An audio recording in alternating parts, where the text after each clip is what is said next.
इसी प्रकार हम देखते हैं कि लेंस की अलग अलग फोकस दूरी होती है। अलग अलग परिस्थिति में लेंस अलग अलग तरीके से कार्य करता है। और इसी प्रकार हमने देखा पहले भी कि वस्तु की दूरी यदि लेंस से अलग अलग होगी तो उसमें प्रतिबिंब का निर्माण भी अलग अलग स्थितियों में होता है, जिसकी प्रकृति भी डिफरेंट हो जाती है। और इसी आधार पर अब हम रैखिक आवर्धन की चर्चा करते हैं। मतलब प्रतिबिंब के आकार की तुलना वस्तु के आकार से की जाती है तो वो उस लेंस का होता है रैखिक आवर्धन। मतलब प्रतिबिंब वस्तु से कितना गुना बड़ा है, यही कंपैरिजन कहलाता है रैखिक आवर्धन, यानी कि लीनियर मैग्निफिकेशन। इस लीनियर मैग्निफिकेशन को हम अंग्रेजी अल्फ़ाबेट के स्मॉल लेटर m से दर्शाते हैं।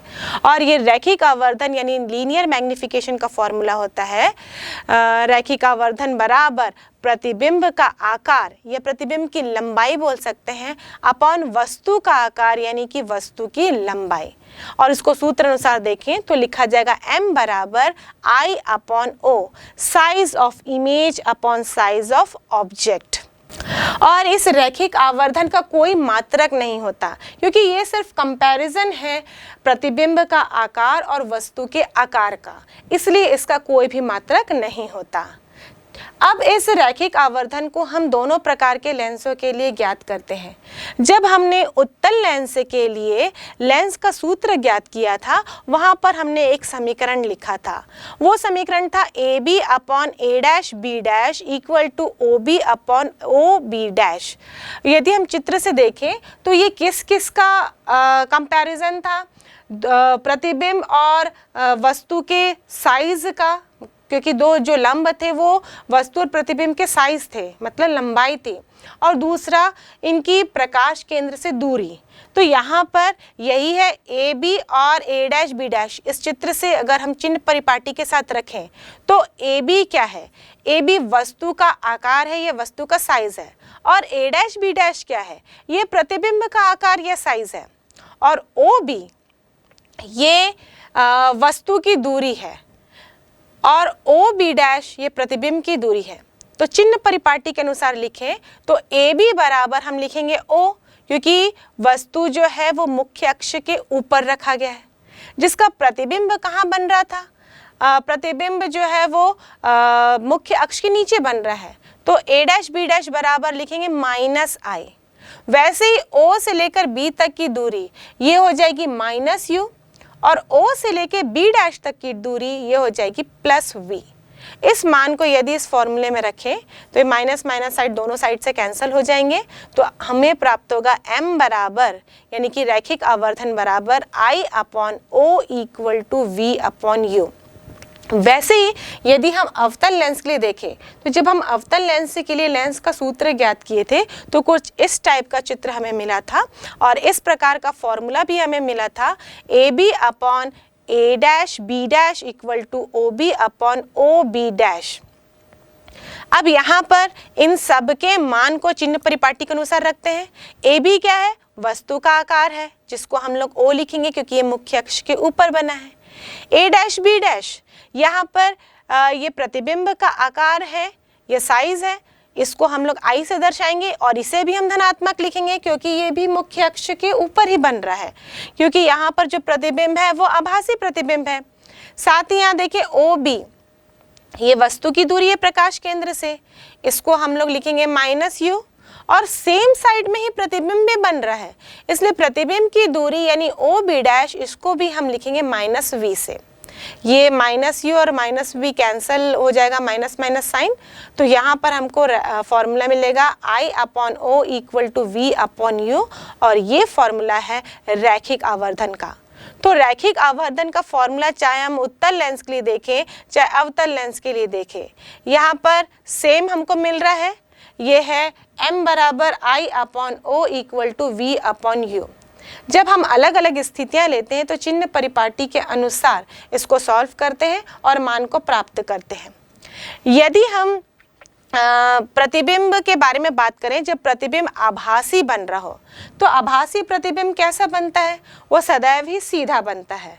मतलब वस्तु जिस मुख्य अक्ष के ऊपर रखी गई है तो आभासी प्रतिबिंब भी जो बन रहा होगा वो भी मुख्य अक्ष के ऊपर बन रहा होगा। उस कंडीशन में रैखिक आवर्धन हमेशा धनात्मक ही होगा। लेकिन जब प्रतिबिंब वास्तविक बन रहा होगा तो वास्तविक प्रतिबिंब उल्टा बनता है। मतलब वस्तु मुख्य अक्ष के ऊपर रखी गई होगी तो प्रतिबिंब मुख्य अक्ष के नीचे बनेगा। उस कंडीशन में यदि हम रैखिक आवर्धन का फॉर्मूला देखें तो वो m बराबर, यहाँ पर एक माइनस साइन आ जाएगा, तो जो रैखिक आवर्धन होता है वो सदैव क्या हो जाएगा? ऋणात्मक होगा। मतलब आभासी प्रतिबिंब की स्थिति में धनात्मक होगा और वास्तविक प्रतिबिंब की स्थिति में ऋणात्मक होगा। यदि हम आगे देखें उत्तल लेंस के लिए तो उत्तल लेंस का प्रतिबिंब कैसा बनता है? अब यदि हम किसी वस्तु को उत्तल लेंस के पास रखें, दूर ले जाएं, तो इन सभी कंडीशन में प्रतिबिंब का जो आकार है वो अलग अलग हो जाता है, उसकी प्रकृति भी अलग अलग होती है। जब हम वस्तु को उत्तल लेंस से दूर रखते हैं यानी कि अनंत पे रखते हैं, उस कंडीशन में उस वस्तु का प्रतिबिंब वास्तविक बनता है, उल्टा बनता है और ये वस्तु से छोटा बनता है या बिंदु आकार का बनता है। लेकिन जैसे जैसे हम वस्तु को पास लाते जाते हैं, मतलब हम लेंस की ओर वस्तु को बढ़ाते जा रहे हैं, उस कंडीशन में प्रतिबिंब का आकार थोड़ा सा तो बढ़ जाता है लेकिन तब भी ये वस्तु से छोटा ही रहता है। लेकिन जब वस्तु 2f दूरी पर रखी जाती है तो वहाँ पर प्रतिबिंब का निर्माण वास्तविक होता है, उल्टा होता है, पर वस्तु के बराबर होता है। और जब वस्तु को बहुत ही समीप ले आते यानी कि फोकस और प्रकाश केंद्र के बीच में, उस कंडीशन में जब प्रतिबिंब बनेगा तो ये प्रतिबिंब आभासी बनता है और ये सीधा बनेगा और वस्तु से बड़ा बनता है। इस प्रकार उत्तल लेंस में वस्तु की विभिन्न स्थितियों में प्रतिबिंब बड़ा भी बनता है, छोटा भी बनता है, बराबर भी बनता है, सीधा भी बनता है, उल्टा भी बनता है, आभासी भी बनता है, वास्तविक भी बनता है। तो इस प्रकार उत्तल लेंस के लिए रैखिक आवर्धन का मान 1 से अधिक भी होता है, 1 से कम भी हो सकता है, 1 के बराबर भी हो सकता है। ये मान धनात्मक भी हो सकता है, ये मान ऋणात्मक भी हो सकता है। लेकिन जब हम अवतल लेंस की बात करें तो अवतल लेंस में सदैव ही प्रतिबिंब आभासी ही बनता है और आभासी प्रतिबिंब सीधा बनेगा। पर अवतल लेंस के कंडीशन में जो आभासी प्रतिबिंब बन रहा है वो वस्तु से हमेशा छोटा ही बनेगा। इसलिए जब हम अवतल लेंस की बात करें तो यहाँ पर रैखिक आवर्धन सदैव धनात्मक होता है जिसका मान 1 से कम ही होता है। अब हम रैखिक आवर्धन का जो फॉर्मूला है उसके रूप को थोड़ा चेंज करते हैं। हम इसे वस्तु की दूरी, प्रतिबिंब की दूरी और फोकस दूरी के आधार पर लिखने की कोशिश करते हैं, क्योंकि आंकिक प्रश्न में अलग अलग रूपों के आधार पर हमको अलग अलग फॉर्मूला लिखना पड़ता है। तो यदि हम रैखिक आवर्धन को वस्तु की दूरी, प्रकाशिक केंद्र यानी u और लेंस की फोकस दूरी f के आधार पर लिखने की कोशिश करें तो लेंस के सूत्र के अनुसार हम जानते हैं 1/v minus 1/u equal to होता है 1/f। अब इस समीकरण के दोनों पक्षों को यदि हम u से गुणा करते हैं तो यहाँ पर हमें मिलेगा हमें u/v minus 1 equal to u/f। अब u/v बराबर हो जाएगा, ये 1 को हम लोग इक्वल टू के उस पार ले जाते हैं तो ये प्लस बन जाएगा 1 प्लस u/f। यहाँ पर एलसीएम ले लेते हैं तो u/v बराबर हो जाएगा, एलसीएम आएगा f, यहाँ ऊपर हो जाएगा u प्लस f। और रैखिक आवर्धन का फॉर्मूला v/u होता है तो हम इसका व्युत्क्रम ले लेते हैं, v/u बराबर होगा f/u प्लस f और ये v/f ही रैखिक आवर्धन है। तो रैखिक आवर्धन m बराबर होगा f/u प्लस f। ये था वस्तु की दूरी और फोकस दूरी के आधार पर। अब इसी फॉर्मूले को हम v और f के आधार पर लिखने की कोशिश करें तो वहीं से शुरुआत करते हैं। हम लेंस का सूत्र लेंगे जिसमें 1/v minus 1/u equal to 1/f है। अब इन दोनों पक्षों को, इस समीकरण को हम v से गुणा कर देते हैं तो हमें मिलेगा v/v minus v/u equal to v/f। यहाँ से v और v कैंसिल हो जाएगा तो मिलेगा 1 minus v/u equal to v/f।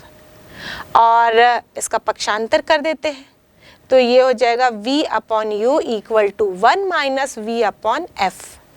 अब यहाँ राइट हैंड साइड में एलसीएम ले लेते हैं तो हमें मिलेगा v/u equal to f, LCM में आएगा f माइनस v। यहाँ पर v/u होता है रैखिक आवर्धन जिसको हम दर्शाएंगे m से, तो m बराबर हो जाएगा f माइनस v/f।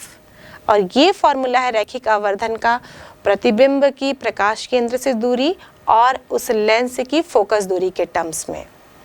अलग अलग स्थितियों में इन फॉर्मूले का इस्तेमाल किया जाता है। अब हम बात करेंगे लेंस की क्षमता की, यानी कि power of lens. Actually lens काम क्या करता है, जब लेंस के अंदर से प्रकाश किरणें गुजरती हैं तो वो उनके गुणों के आधार पर कभी मुख्य अक्ष के पास मोड़ देता है, कभी मुख्य अक्ष से दूर मोड़ता है। यदि वो उत्तल लेंस होगा तो मुख्य अक्ष के पास मोड़ेगा और यदि अवतल लेंस होगा तो मुख्य अक्ष से दूर मोड़ेगा, मतलब किरणें फैल जाएंगी। तो ये लेंस के गुण जिसके कारण वो प्रकाश की किरणों को मोड़ता है मुख्य अक्ष से पास या दूर, इसी को हम कहते हैं पावर ऑफ लेंस या लेंस की क्षमता। और ये भी हमको देखने को मिलता है जिस लेंस की फोकस दूरी अधिक है, इसका मतलब क्या है कि वो किरणों को ज़्यादा नहीं मोड़ पा रहा, वो किरणों को कम मोड़ रहा है, तब तो उसकी फोकस दूरी दूर में है। जिस लेंस की फोकस दूरी कम है, इसका मतलब क्या है कि इसका मतलब वो किरणों को बहुत ज़्यादा मोड़ पा रहा है, बहुत ज़्यादा झुका पा रहा है, इसीलिए उसकी फोकस दूरी कम है। तो यूँ कहें कि लेंस के प्रकाश किरणों को मोड़ने की जो क्षमता है वो निर्भर करती है उसके फोकस दूरी पर। और ये हम कह सकते हैं कि जो लेंस की क्षमता होती है उसके फोकस दूरी के व्युत्क्रमानुपाती है। जब फोकस दूरी अधिक थी तो वो कम मोड़ रहा था और जब फोकस दूरी कम थी तो प्रकाश किरणों को अधिक मोड़ रहा था। यानी कि हम कह सकते हैं लेंस की क्षमता उसकी फोकस दूरी के व्युत्क्रमानुपाती होती है। और हम लिख सकते हैं लेंस की क्षमता बराबर 1/, लेंस की फोकस दूरी। लेंस की क्षमता यानी कि पावर ऑफ लेंस को हम P से दर्शाते हैं और उसकी फोकस दूरी को F। तो फॉर्मूला होता है P बराबर 1/f। और ये जो लेंस की क्षमता है इसको हम नापते हैं डायोप्टर में, यानी कि इसका SI मात्रक होता है डायोप्टर। यदि हम किसी लेंस की फोकस दूरी को मीटर में नाप रहे हैं, उस कंडीशन में हम लिखते हैं P बराबर 1/f, जहाँ f मीटर में हो। यदि फोकस दूरी 1 मीटर हुई तो उस कंडीशन में इस लेंस की क्षमता 1 डायोप्टर कहलाती है। लेकिन जनरली जो हम लेंस का इस्तेमाल करते हैं उसकी फोकस दूरी सेंटीमीटर में नापी जाती है। तो यदि ये फॉर्मूला सेंटीमीटर में हो तो लेंस की क्षमता का फॉर्मूला हो जाएगा P बराबर 100/f, जहाँ f फिर किस में होगा, सेंटीमीटर में। और उस कंडीशन में जो लेंस की क्षमता होगी वो डायोप्टर में होगी। बस यहाँ फॉर्मूले का रूप बदल गया है। जब मीटर में होता है तो डायरेक्ट हम 1/f लिखते हैं, पर जब सेंटीमीटर में होता है तो हम 100/f लिखते हैं। इसका मतलब जो लेंस की क्षमता है वो किस पे निर्भर कर रही है, फोकस दूरी पर। उत्तल लेंस की फोकस दूरी धनात्मक होती है, यानी कि उत्तल लेंस की क्षमता भी धनात्मक होगी। अवतल लेंस की फोकस दूरी ऋणात्मक होती है, यानी कि अवतल लेंस की क्षमता भी ऋणात्मक ही होगी। हम जानते हैं कि इन लेंसों की आवर्धन क्षमता ज़्यादा नहीं होती है और लेंसों की आवर्धन क्षमता को बढ़ाना हो तो हम लेंसों का संयोजन कर देते हैं, मतलब 2-3 लेंस को मिला देते हैं और लेंसों को मिलाकर उनकी आवर्धन क्षमता में वृद्धि करना, उनकी तीव्रता में वृद्धि करना, ये कहलाता है लेंसों का संयोजन। अब जब लेंस को हम लोग संयोजित करते हैं तो ऐसा भी कर सकते हैं, समान लेंस को एक साथ संयोजित करें या फिर विपरीत लेंस को एक साथ संयोजित करें। जैसे कि 2 उत्तल लेंस को संयोजित कर सकते हैं या 1 उत्तल या 1 अवतल लेंस को भी संयोजित किया जाता है। यदि इसको हम लोग चित्रानुसार समझने की कोशिश करें, मान लीजिए 2 उत्तल लेंस है L1 और L2, इसको हमने संयोजित कर दिया। अब ये L1 की फोकस दूरी f1 है और L2 की फोकस दूरी f2 है। अब इन दोनों लेंसों से होकर यदि किसी वस्तु की प्रकाश इसके अंदर से गुजरेगी तो उसका प्रतिबिंब कहाँ बनेगा, किस प्रकार बनेगा, इसको हम समझते हैं। माना कि इसके मुख्य अक्ष पर हमने एक बिंदु वस्तु लिए है O, और इस बिंदु वस्तु से एक प्रकाश किरण इस लेंस L1 पर आपतित हो रही है। अगर सिर्फ ये L1 लेंस रहता तो ये प्रकाश किरण मुड़ जाती और इसका प्रतिबिंब कहीं बनता इस मुख्य अक्ष पर I1 पर। लेकिन अभी यहाँ पर ये एक ही लेंस तो नहीं है, एक दूसरा लेंस L2 भी मौजूद है। तो अब यहाँ पर पुनः प्रकाश का अपवर्तन होगा और ये प्रकाश अभी मुड़ते हुए इस मुख्य अक्ष पर I बिंदु पर कट करेगा।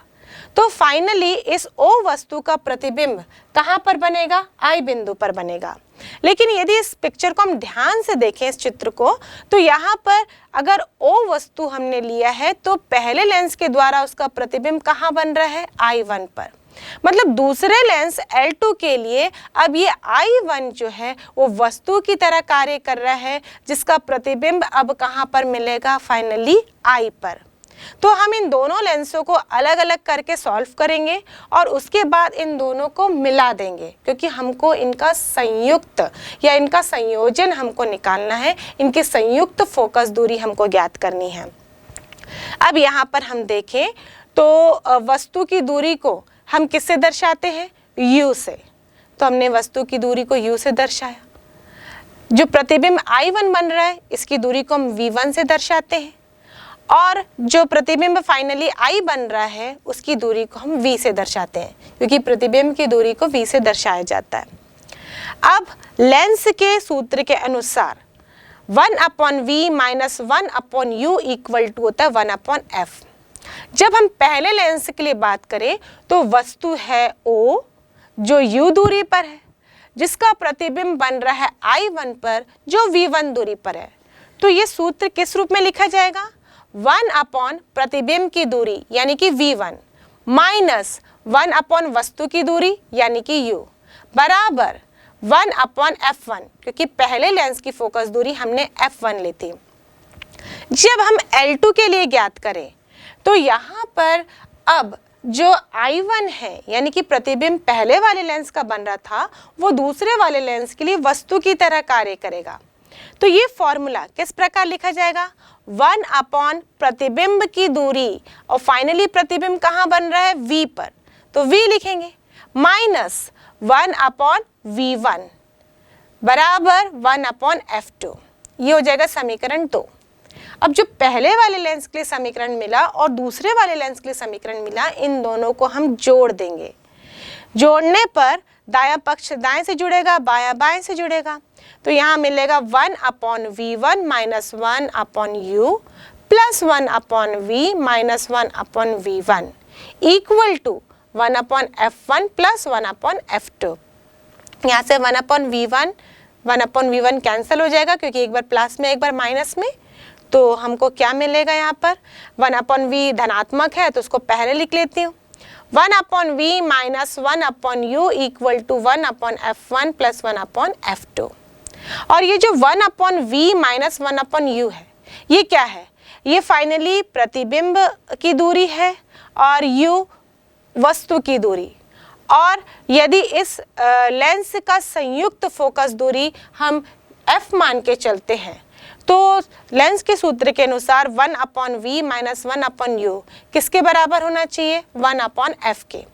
तो यहाँ पर हम लिख सकते हैं 1/F equal to 1/F1 plus 1/F2। ये है किसी भी लेंस के संयोजन से प्राप्त फोकस दूरी का सूत्र। और इस सूत्र से हमको क्या पता चल रहा है, किसी भी लेंस के संयोजन के बाद जो फोकस दूरी का व्युत्क्रम हमको मिलेगा वो प्रत्येक लेंस की फोकस दूरी के व्युत्क्रम के योगफल के बराबर होगा। और यदि हम इसी संयोजन को एक उत्तल लेंस और एक अवतल लेंस के लिए निकालें तो इन संयुक्त लेंस की फोकस दूरी का फॉर्मूला यही आएगा, यानी कि 1/F equal to 1/F1 plus 1/F2। अब इसके अनुसार अलग अलग स्थितियां हो सकती हैं। जब दोनों ही लेंस उत्तल थे तो उत्तल लेंस की फोकस दूरी धनात्मक होती है। इसका मतलब जो संयुक्त लेंस बनेगा उसकी भी फोकस दूरी धनात्मक होगी, यानी कि जो संयुक्त लेंस बनेगा दो उत्तल लेंस के संयोजन से वो भी एक उत्तल लेंस की तरह ही कार्य करेगा। लेकिन जब एक लेंस उत्तल हो और एक लेंस अवतल हो, उस कंडीशन में अलग अलग स्थितियां उत्पन्न होती है, क्योंकि हम देख रहे हैं फॉर्मूला 1/f = 1/f1 + 1/f2। माना कि पहला लेंस उत्तल है, उत्तल लेंस की फोकस दूरी धनात्मक होती है तो हम +f1 लिखेंगे। दूसरा लेंस अवतल है, अवतल लेंस की फोकस दूरी ऋणात्मक होती है तो हम इसे -f2 लिखेंगे।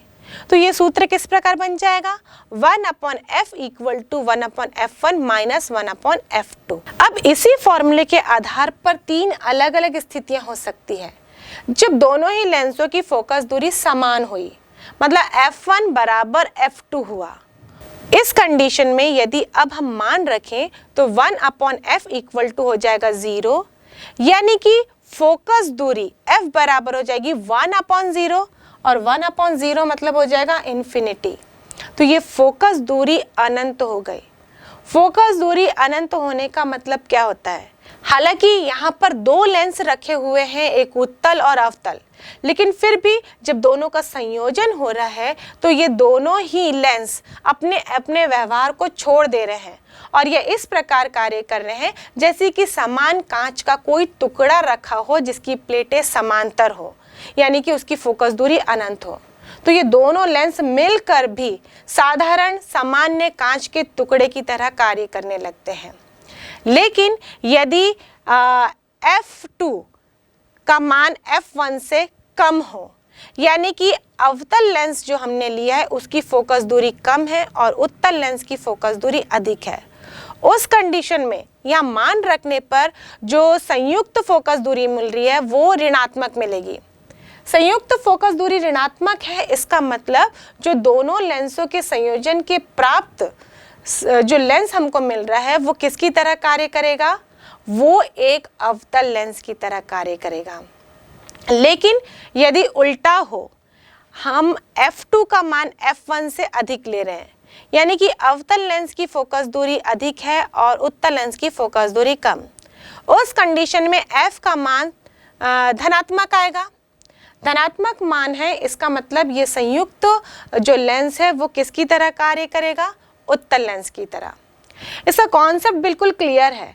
हमारे पास दो लेंस हैं, अगर दोनों की फोकस दूरी बराबर हो गई उत्तल और अवतल की, तो वो सामान्य कांच का एक टुकड़ा है जिसकी फोकस दूरी अनंत हो जा रही है। लेकिन इनमें से एक की फोकस दूरी अधिक है और एक की फोकस दूरी कम, वो किसकी तरह कार्य करता है, कम फोकस दूरी वाले लेंस की तरह। यदि उत्तल की फोकस दूरी कम हुई तो वो उत्तल की तरह कार्य करता है, यदि अवतल की फोकस दूरी कम हुई तो वो अवतल की तरह कार्य करेगा। और इस संयुक्त लेंस की क्षमता पे क्या फर्क पड़ता है, यदि हम देखें तो माना कि आपने दो लेंस लिया है जिसकी फोकस दूरी f1 और f2 थी, तो उसकी क्षमता भी हम p1 और p2 ले लेते हैं। तो फॉर्मूला हमारे पास है 1/f = 1/f1 + 1/f2। 1/f यदि संयुक्त फोकस दूरी है तो 1/f को हम लोग उसकी क्षमता लिख देंगे, यानी कि p लिख देंगे, और 1/f बराबर हो जाएगा p1 और 1/f2 बराबर हो जाएगा p2। मतलब जो संयुक्त लेंस की क्षमता होगी वो सभी लेंसों की क्षमता का योगफल होगा। तो इस प्रकार हम लेंसों के संयोजन से उनकी फोकस दूरी और उसकी क्षमता को भी ज्ञात कर सकते हैं। और इसी आधार पर बोर्ड एग्जाम में भी कई तथ्यात्मक प्रश्न पूछे जाते हैं जिनका संबंध उनकी क्षमता से या फिर उनकी फोकस दूरी से रहता है, और हम इन सूत्रों के आधार पर इनसे जुड़े आंकिक प्रश्नों को भी हल कर सकते हैं। यदि आपको दो लेंस दे दिए गए हैं, एक उत्तल लेंस और एक अवतल लेंस, और बोला जा रहा है कि इन लेंसों को पहचानिए, इनमें से कौन सा उत्तल है और कौन सा अवतल, तो आप उसकी पहचान किस प्रकार करेंगे? सिंपल, पहले तो उसे छूकर हम पहचानेंगे। जैसा कि मैंने शुरुआत में ही बताया था कि जिस लेंस को छूने से बीच में मोटा लगता है और किनारों पर पतला लगता है, तो वो कौन सा लेंस होता है? वो उत्तल लेंस होता है। और दूसरे प्रकार का लेंस जिसको बीच में छूने पर पतला लगता है और किनारों पर मोटा लगता है, वो कौन सा लेंस होता है? वो अवतल होता है। तो छूकर हम दोनों लेंसों की पहचान आसानी से कर सकते हैं। पर यदि हमको उस लेंस को छूने से मना किया जाए और उसको पहचानने के लिए बोला जाए, तब हम उन लेंस को किस प्रकार पहचानेंगे? हम जानते हैं कि दोनों ही लेंस में प्रतिबिंब की प्रकृति अलग अलग प्रकार की होती है। तो उस प्रतिबिंब की प्रकृति का इस्तेमाल यहाँ करके हम दोनों लेंसों को पहचान कर सकते हैं। दोनों लेंसों को अपने कॉपी के पन्नों के ऊपर रखिए। हम जानते हैं कि कॉपी के पन्नों में रखने से, चूंकि ये लेंस पारदर्शी माध्यम है, तो इस अक्षरों से आने वाली जो प्रकाश किरणें वो हमारी आंखों तक पहुंचेगी, उनका प्रतिबिंब हमको दिखाई देगा। यदि हम दोनों ही लेंसों को अपने कॉपी के पन्नों के ऊपर रखे हैं और दोनों में प्रतिबिंब सीधा बन रहा है, एक में प्रतिबिंब का आकार इस अक्षर के आकार से बड़ा है और दूसरे में प्रतिबिंब का आकार अक्षर के आकार से छोटा है, तो जिसमें आकार बड़े होंगे वो कौन सा लेंस होगा? वो होगा उत्तल लेंस। क्योंकि जब हम उत्तल लेंस में प्रतिबिंब का निर्माण पढ़ रहे थे, तो जब उत्तल लेंस में आभासी प्रतिबिंब यानी कि सीधा प्रतिबिंब बनता है तो वस्तु के आकार से वो बड़ा होता है। इसलिए जिसमें सीधा और बड़ा दिखे वो उत्तल लेंस, और जिसमें उल्टा और जिसमें सीधा और वस्तु से छोटा दिखे यानी अक्षर छोटे छोटे नजर आए, तो वो हो जाएगा अवतल लेंस। और इस कंफ्यूजन को दूर करने के लिए यदि हम दोनों लेंसों को दूर ले जाते हैं, तो हम जानते हैं कि उत्तल लेंस में जब वस्तु लेंस से दूरी पर हो तो वहाँ पर वास्तविक प्रतिबिंब बनता है और ये प्रतिबिंब उल्टा हो जाता है। तो जब हम दोनों लेंस को ले जा रहे हों और एक लेंस से बनने वाला प्रतिबिंब उल्टा हो जा रहा है, तो वो लेंस होगा उत्तल लेंस। और जिस लेंस से प्रतिबिंब आखिरी तक कितने भी दूर ले जाए और सीधा ही प्रतिबिंब बनेगा, तो वो लेंस होगा अवतल लेंस। तो इस प्रकार प्रतिबिंब का आकार देखकर, उसकी प्रकृति देखकर हम दोनों लेंसों के बीच में डिफरेंशिएट कर सकते हैं। अब इन लेंसों का उपयोग कहाँ कहाँ किया जाता है? तो इनसे बनने वाले प्रतिबिंब की प्रकृति के आधार पर ही इनका अलग अलग जगह उपयोग किया जाता है। आपने बच्चों जासूसी वाली कोई कहानी देखी होगी, उसमें हम देखते हैं जो डिटेक्टिव होता है वो अपने साथ एक कांच का वाला टुकड़ा लेकर आता है। वास्तव में वो कांच का टुकड़ा लेंस होता है और वो देखते हैं हम लोग, कभी अपने आँख के पास रखता है, कभी दूर रखता है और इस प्रकार वो वस्तुओं को देखता है। एक्चुअली वो कांच के इस लेंस को अपने आँख से दूर या पास रखे या वस्तु के दूर या पास रख के एक्चुअली उसके आकार को सेट करता है। और ये जो लेंस होता है ये उत्तल लेंस होता है, जिसको हम रीडिंग लेंस के नाम से भी जानते हैं। जब इसको वस्तु के बहुत पास रखा जाएगा तो वस्तु का प्रतिबिंब कैसा बनेगा? उसका प्रतिबिंब बड़ा बनेगा। तो वो चीज़ों को मैग्नीफाई करने के लिए, बड़ा करके देखने के लिए इस प्रकार के रीडिंग लेंस का इस्तेमाल करता है। वैसे ही आप घड़ी साज को देखे होंगे, जो घड़ी रिपेयर करने का काम करते हैं, उनको बहुत छोटे छोटे पुर्जों को देखना होता है। तो ये छोटे छोटे पुर्जों को भी जिस लेंस की सहायता से देखते हैं वो लेंस भी उत्तल लेंस होता है, क्योंकि जब इसको उन ऊर्जों पुर्जों के सामने रखा जाता है तो उसका प्रतिबिंब बड़ा होता है और वो क्लियरली स्पष्ट रूप से उन पुर्जों को देख पाते हैं और उनको रिपेयर कर पाते हैं। इसी प्रकार कई अन्य उपकरण हैं, प्रकाशिक उपकरण, जिनमें लेंसों का उपयोग किया जाता है, जैसे कि कैमरा, दूरदर्शी, सूक्ष्मदर्शी, जिसमें अलग अलग प्रकार के लेंसों का इस्तेमाल किया जाता है। वैसे ही दृष्टि दोष को दूर करने के लिए भी अलग अलग प्रकार के लेंसों का इस्तेमाल किया जाता है। कभी आपने सुना होगा कि आपके किसी दोस्त को चश्मा लग गया, तो आप उसे मजाक से ही पूछते हैं, अरे यार चश्मा लग गया, तुम्हारे चश्मे का पावर क्या है या तुम्हारे चश्मे का नंबर क्या है? तो आपने सुना होगा कि कभी वो माइनस में बताता है, कभी वो प्लस में बताता है। यानी कि जब माइनस और प्लस दो अलग अलग क्वांटिटीज़ का इस्तेमाल हो रहा है तो वहाँ पर दो अलग अलग प्रकार के लेंस लगे हैं। जब सामने वाला कहता है कि उसे -1.5 का चश्मा लगा है, तो ये माइनस क्या बताता है? एक्चुअली जो माइनस फोकस दूरी होती है या माइनस क्षमता होती है वो किसकी होती है? वो अवतल लेंस की होती है। यानी कि उस बच्चे को या उस व्यक्ति को कौन सा वाला लेंस लगा है? अवतल लेंस। यदि वो धनात्मक मान बताता है, इसका मतलब उस व्यक्ति को कौन सा वाला लेंस लगा है? उसे उत्तल लेंस लगा है। हम जानते हैं कि ये दोनों ही लेंस अलग अलग स्थिति में इस्तेमाल किए जाएंगे। जो दृष्टि दोष होता है वो दो प्रकार से हो सकता है। एक निकट दृष्टि दोष जिसमें कि दूर की वस्तु दिखाई नहीं देती, और दूसरा होता है दीर्घ दृष्टि दोष जिसमें कि पास की चीजें दिखाई नहीं देती। तो जब निकट दृष्टि दोष होता है जिसमें कि दूर की वस्तु दिखाई नहीं दे रही है, उस कंडीशन में अवतल लेंस का इस्तेमाल किया जाता है। और जब दीर्घ दृष्टि दोष होता है जहां पर पास की वस्तु दिखाई नहीं देती, वहां पर उत्तल लेंस का इस्तेमाल किया जाता है। इस प्रकार अलग अलग लेंसों का इस्तेमाल अलग अलग स्थिति में किया जाता है।